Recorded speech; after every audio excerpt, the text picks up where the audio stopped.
Welcome to our series on how to ace first meetings with VCs.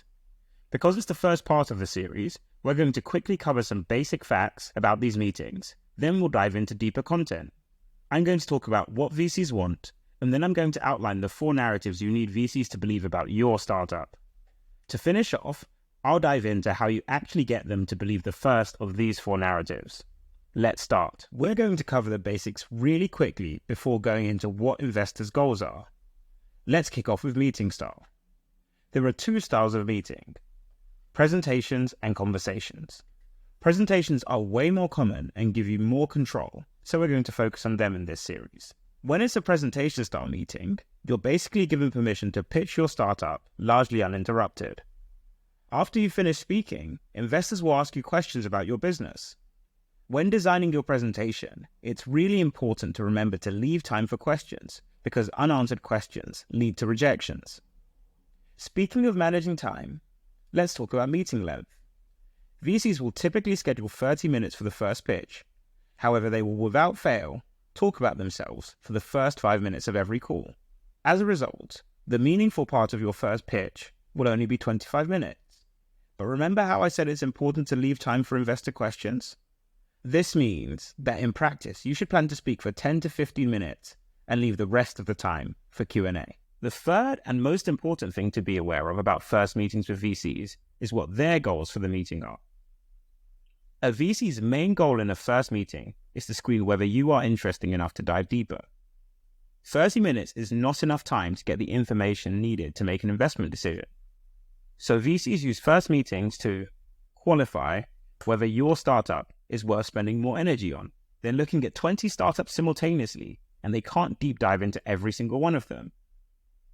As a result, they try to reject everything they deem irrelevant as soon as they possibly can. This means your goal in the first meeting is not to give a comprehensive overview of every aspect of your business. Your goal is to get investors excited enough to dive deeper, which means you need to use your 10 to 15 minutes really wisely. To do this successfully, you first need to know what VCs want. Only then can you design your pitch to perfectly match your audience's goals. So what do VCs want? Put simply, VCs want 2 things: billion-dollar outcomes and as little risk as possible. Knowing this, however, isn't that helpful on its own. What's more important when building your narrative is how they judge these 2 things. Whether you can get a billion-dollar outcome is judged using 2 factors. 1, your value proposition. Investors ask themselves whether people actually get value from your product. And 2, your market size. VCs look at whether, assuming people want what you're selling, enough of them will want it for it to be possible to build a billion-dollar business. Meanwhile, how risky your business looks is judged using 1, your team. Investors ask themselves if your team looks capable of achieving the impossible. And 2, your traction. There's nothing more convincing that something will work than the fact that it's already working. Because of this, the best pitches are carefully crafted to tell investors exactly what they want to hear about these 4 areas. Your job as a founder is to use the 10 to 15 minutes you have to convey the following 4 narratives about each of these areas. On value proposition, the ideal message is, customers get a ton of value from our product. On traction, it should be, we're great at getting customers, and the ones we get love us. On market, it's, our market can sustain a billion-dollar outcome. And on team, it's, our team are the best people in the world to do this impossible thing. My advice to anyone pitching is to think about your pitch in terms of these narratives rather than focusing on slides. There are 3 reasons for this. 1, it forces you to focus on how to get the investor to believe your message rather than just filling out some stupid template made for a different business. 2, it forces you to think about what you're going to say in the meeting rather than slide design. And 3, when it comes to slides, sometimes you need more than 1 slide to get a message across effectively. Filling in a template won't help you figure that out. My advice to founders preparing to talk to VCs is always to start from a Word document and craft your storyboard based on these 4 narratives before you ever touch PowerPoint, G-Slide, or pitch. In general, the order of these 4 narratives doesn't matter much, apart from one exception. Your value proposition typically needs to go first or second. This is because If VCs don't know what you do within the first 5 minutes of a meeting, you run the risk of losing their attention. In the rest of this series, I'm going to go through each of these 4 narratives and show you how to get VCs to believe them. We're going to finish off this video with the first of them. Narrative 1. Customers get a ton of value from our product. Showing VCs that customers get a ton of value is easier said than done. Typically, people do it by starting with a problem that customers face and then claiming that their product is the solution. This is not the only solution, but it is often very effective, as setting up the problem well makes the value provided by your startup seem more striking. If the problem feels painful enough, it will seem like a no-brainer that people will be motivated to buy or use it. One thing to note before we proceed is that this approach is not always relevant. Take Facebook as an example.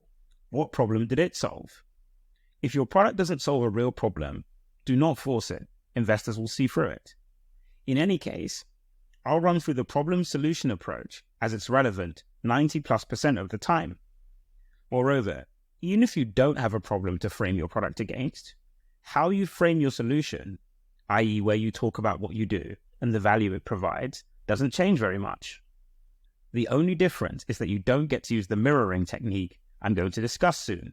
When setting out your problems, here are the most important things to remember to make them pop. And by pop, I mean seem painful to the VCs listening. You want your problems to seem painful, as VCs believe that pain equals customer motivation. First off, your problem needs to be clear. By this, I mean it needs to be free of both jargon and marketing speak. A jargon-filled problem sounds something like this. Our customers can't solve a traveling salesman problem without zero-knowledge proof. Nobody outside your industry understands what on earth that means. I don't even understand it, and I wrote it. While marketing speak sounds something like this. No customer platform in the industry lets people put AI to work. Like, what does it mean? This is the type of crap you find on enterprise software websites. The person you want money from will leave a call or meeting with zero idea of what the problem is, and therefore zero idea why anyone would be motivated to buy your product to solve it. And even worse for you, zero interest in giving you money. Set out your problem in clear English. Secondly, the problems you describe should be framed from your customer's perspective. The whole point of talking about problems is to convince investors that customers want to buy your product. Therefore, you need to make sure that the problems you describe are actually focused on the buyers. Take this example problem statement. Climate change is really bad. 99% of VCs will agree with you, but it's not a problem that will help convince them to invest in your thing. It contains no information about what's motivating anybody to buy or use your product. You could say something far more convincing like, Fortune 500 companies get fined if they don't report on the carbon footprint of their supply chains, and they have no tools to help them do it. Why is this so much better? Because it's specific to your customers. It identifies who the entities or people buying your product are, and it shows how they suffer without it. This makes it easy to see how the pain described might motivate them to buy something. Thirdly, make sure to quantify the pain your customers face. Use numbers so people can get a sense for how much your customers suffer without your product. It's not enough to say that something is inefficient. How much time and money do the people suffering from their inefficiency lose as a result of it? When it comes to selecting what numbers to use, prioritize the following. 1. Numbers that pertain to time and money. And 2. Numbers that aren't abstract. By this, I mean that it's way more compelling to say that $40,000 are wasted by the average firm each year than it is to say that 2% of the budget is wasted. The latter can make it harder for investors to put a finger on how much is being lost. Another tip is to use stories to make problems more vivid. While numbers are great, problems can often feel abstract, especially for industry outsiders. It's possible for investors to understand intellectually that the status quo you're describing is bad and that the numbers are large, but sometimes they just don't feel it. Stories help dial up the feeling of pain and make it easier for other people to empathize with those facing it. The trick is to take a potential user and explain what doing their job without your product looks like. As you explain the status quo, your job is to emphasize the laborious, boring, repetitive, wasteful, absurd, and expensive nature of the problem you're fixing. You're trying to create a picture where the VC thinks to themselves, I would hate to do that. Bonus points if the example user is you. Compare the following two descriptions. Which feels more painful? This one. The admin and data entry around our clinical trial is extremely manual. This leads to delays and failures, which causes $5 million in unnecessary cost per trial. Or this one. The admin and data entry around clinical trials is extremely manual. In one clinical trial I worked on, we had a PhD researcher spend an entire month manually transposing data from pen and paper into a system of record. This type of manual work delayed our research by 3 months. The cost of these types of delays and failures on the whole industry is around $5 million per trial. Lastly, you need to prioritize. Counterintuitively, if you claim there are 20 problems, it is generally far less compelling than talking about the 2 or 3 worst ones. With 2 or 3 problems, it's typically possible to make them feel really painful. With 20 problems, people's eyes start to glaze over. And pain is what makes investors believe that people will buy your stuff. So be ruthless. Limit yourself to a maximum of 3 fleshed out problems. Hey there, I'm briefly interrupting this video to tell you about our masterclass product. While working as a VC, I noticed something about fundraising. Ex-VCs are 10 times better at raising money than the average founder. And by 10 times better, I mean that I saw someone whose only exposure to VC was a 6-week internship raise a $6 million seed round from a fund that focuses on Series B investments. This wasn't because of network. I realized that what made these people amazing fundraisers was the fact that their previous jobs involved spending real time watching other people pitching. As a result, they had an intuitive sense of 1, what makes a pitch work and what doesn't, 2, what resonates with VCs and what sounds like BS, and 3, what VCs get excited by and what they see as red flags. The problem for founders who aren't ex-VCs is that they never get a chance to see other people pitch. In the words of Twitch founder Emmett Shear, they are expected to be good at something they've never even seen anyone else do. So I built our masterclasses to solve this. We give founders access to a library of recordings of real founders pitching, complete with my expert commentary on what the founders are doing right and wrong.